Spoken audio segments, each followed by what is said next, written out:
Hey YouTube.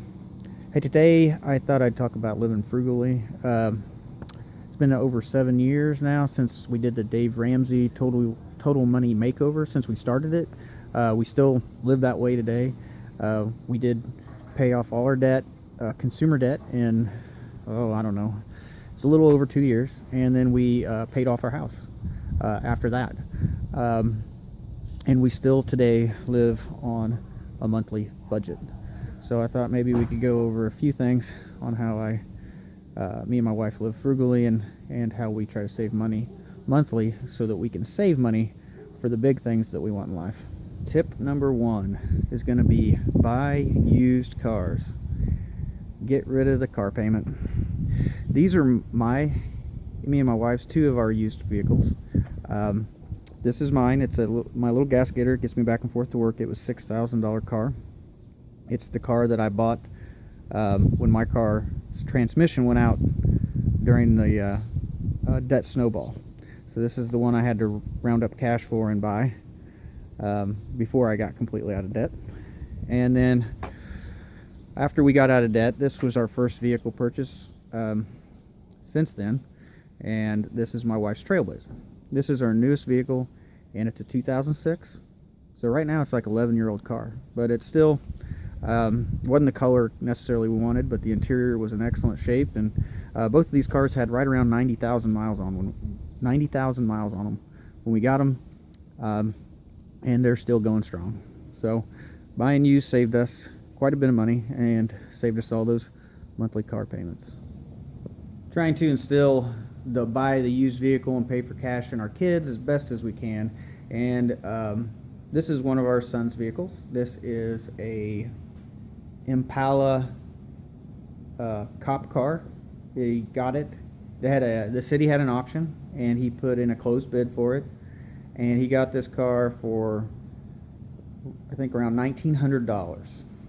Now the car did have some wiring I had to fix, and it does have a busted radiator.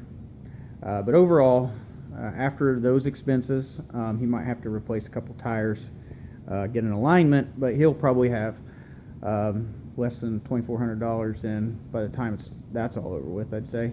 And that's a pretty good deal it's an 06, 117,000 miles, and got it for overall, even with repairs, probably less than $2,500. That's a pretty good deal. So buying used hopefully can save him a lot of money, and it's definitely saved us a lot of money.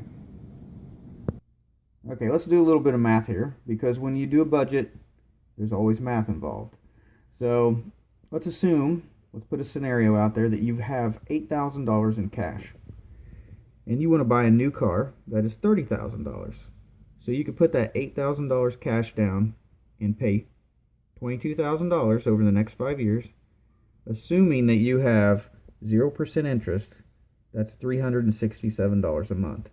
That's $367 you have to pay every month for the next 5 years. And you have to make that payment, or you could chance your car being repoed. Or you could take that $8,000 that you had cash and go buy yourself a good used car in good condition, maybe not the nicest car that you want, maybe not the color of car you want, and you could save yourself that $367 a month. Okay, tip number 2 is going to be to cut your costs eating out. Try to limit how much you eat out. Probably the average family eats out for supper altogether as a family, probably at least 3 nights a week. We'll say that. A lot of people like to eat out. So let's say you eat out twice fast food. Let's say it's like a family of 4, and that costs you $30 per meal for fast food. And then you sit down once for a nice sit down, or a nice sit down meal, and it costs you $50 or $477 a month. That's a huge impact. That's actually could cost you more. You could spend more eating out a month than maybe a car payment. So this is definitely where people can save money, is limit how much that they eat out. My budget is $140 a month to eat out. And that basically limits us to maybe, 3 times, 4 times a month eating out. And it's normally limited to a cheap sit-down restaurant or fast food. And the nice restaurants are kind of out of my budget. I've got a couple 18-year-old boys who eat a lot of food, and I can't really, if I go sit at a nice restaurant, that'll pretty much blow my whole month's budget. Pretty close just feeding those two boys. So we have to really limit what we do eating out. And you can save a lot of money in this category. Tip number 3 is going to be take your lunch to work. I take my lunch, I bring it to work every day. And that saves me a ton of money. I either use leftovers and take them and heat them up, or I normally, what I'll do is I'll use one of these like rice meals, and I will cook that with one chicken breast cut up, and that will usually get me 2 meals, and that's probably under $2 a meal with that. And then I drink water at work from the water cooler, and just drink water. So instead of buying a soda out of a vending machine for like $1.25, I just drink water. It's healthier, and this is very cost effective. My second way of saving money with the lunch, instead of eating out and bringing my lunch, is that I do not budget for eating out for my lunch. What I do is my monthly allowance that me and my wife get, if I want something extra to eat, when it's just me and it's like lunchtime, that comes out of my monthly allowance. So I try to save my monthly allowance so I can buy what I want instead of buying food. So I don't budget for eating out at lunch. I just use my grocery fund to fund my lunchbox. So that's kind of how I limit eating out. So if I want a soda, or if I want an extra bag of chips, or if I want to go grab a sandwich at a fast food joint, that comes out of my monthly allowance. So that kind of keeps me in check from overspending. Okay, let's go to the math again. And so if you eat out, let's say you eat out for lunch every day, say it's an $8 meal. You're going to go to a fast food restaurant or somewhere, get an $8 meal average a day for 5 days a week, and we're going to say for 48 weeks. Assuming that you have some couple weeks of vacation, and then you have some holidays that you don't work, we're just going to go ahead and calculate 48 weeks instead of 52. That's $1,920 a year that you're going to spend eating out every day for lunch. Let's say you bring your lunch every day.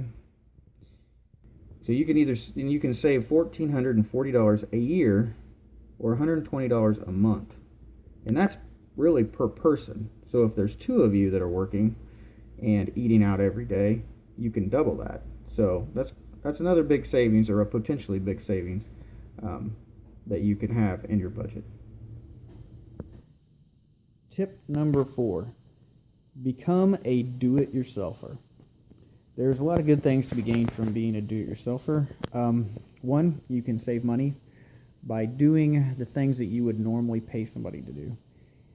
2, you're going to gain useful skills and knowledge that that you'll be able to use your entire lifetime. You will make mistakes, but you can learn by those. And you're going to gain tools along the way. So a lot of times you can do-it-yourself projects. When you first start, you can buy tools that you need to do that job, and it'll cost you about the same that it probably would have cost to pay somebody. But that's just that first initial investment. But then you invested in the knowledge of how to do that, and you invested in the tools to be able to get that job done.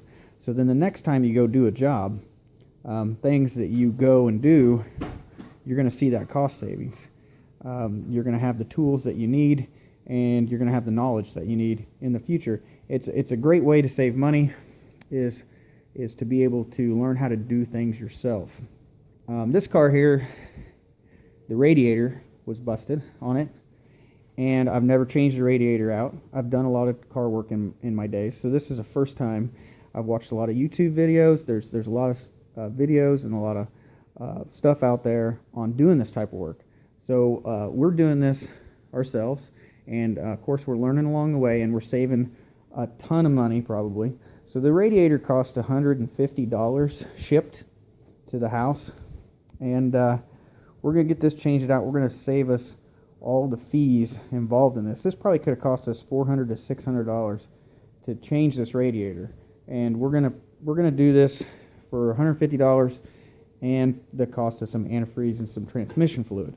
So definitely huge cost savings on this project, and we're learning along the way. There's a ton of knowledge out there, and if you have friends that are knowledgeable in what you're trying to do, like what you're trying to fix or do, you can learn from them. They may be willing to come over and assist you.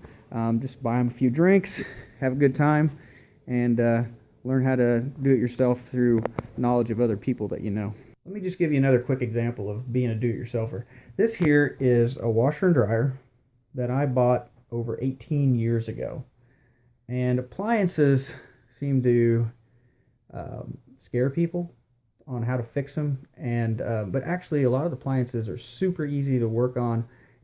And most of these online parts places that sell you parts for appliances actually have videos on exactly how to replace each one of those parts, because they want your business. And I've done a lot of work on these through the years. These are Whirlpool. I've replaced, like the heater element and the drive belt in there. I've replaced the water pump in this. I think twice, actually. And then the agitator cogs in there, they're only like $4 or something when the basket stops spinning, and I've replaced them probably at least 3 times, maybe more than that. But what I'm trying to say is, you can save, and most of these parts were less than $30, so you can save yourself a ton of money. Most people, when they break, they go out and buy themselves a new appliance, or they pay somebody to repair them. Just do your research, and you can actually use YouTube and the internet to help troubleshoot your problems, to even figure out what the problem is in the first place. But you can save a lot of money, just doing your own repairs. A lot of times when people try to budget, they try to save money in their grocery bill. My grocery is the biggest portion of my budget a month, is my groceries. And of course, with 2 teenage boys and me and my wife, that we do go through quite a bit of food. But when you stop eating out and you start taking your lunch, your grocery budget's actually probably going to go up. So your groceries is probably not the best place to try to find all your savings in, or else you're just going to be eating beans and rice like Dave Ramsey talks about. One place you can probably save money is your entertainment and activities. Earlier when I said my grocery or my eating out money was $140, that actually included all my activities as well, like going to the movies or playing miniature golf, anything like that. That's all. We all put that in one big budget category. So going out and eating out or doing anything together, that's $140 a month. So how we save money is we try to limit those activities. Like for instance, we have satellite TV, and we do pay for HBO. It's like $20 a month. But we traded that off for not going to the movie theater. So movie theater, $20. That's less than what it would cost me and my 2 boys to go once. So we consider it a cost savings, actually, to probably pay for that little bit of treat of just having a movie channel.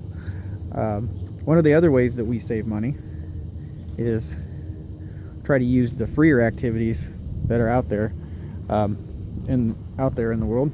I guess we're outdoorsy people, so we spend a lot of times in state parks, hiking, picnicking. That comes out of the grocery budget, your picnics, and saving money that way. You can save your money by using the local library, at least here in our smaller towns. I'm not sure what the big cities are like, but the local library is almost like a movie store or a rental store. They have tons of movies that you can check out for free. You just have a few days to return them, and they have lots of newer movies and stuff that are out there. Then it's cheaper than going to a red box. It doesn't cost anything, or a movie rental place, or paying for pay-per-view. So there's a lot of things that you can do to do activities that don't cost a lot of money, and try to focus on those things instead of the more pricier options out there. Well, these are just a few of the tips that I have to maybe live a little frugally to help save money in your budget. Living this kind of way and budgeting every month helped us save money for the big things we want in life. We really wanted to move out into the country and live out in the country, and that allowed us to be able to get rid of our debt and save money to buy land in the country, and we're in the process of trying to work toward moving out there.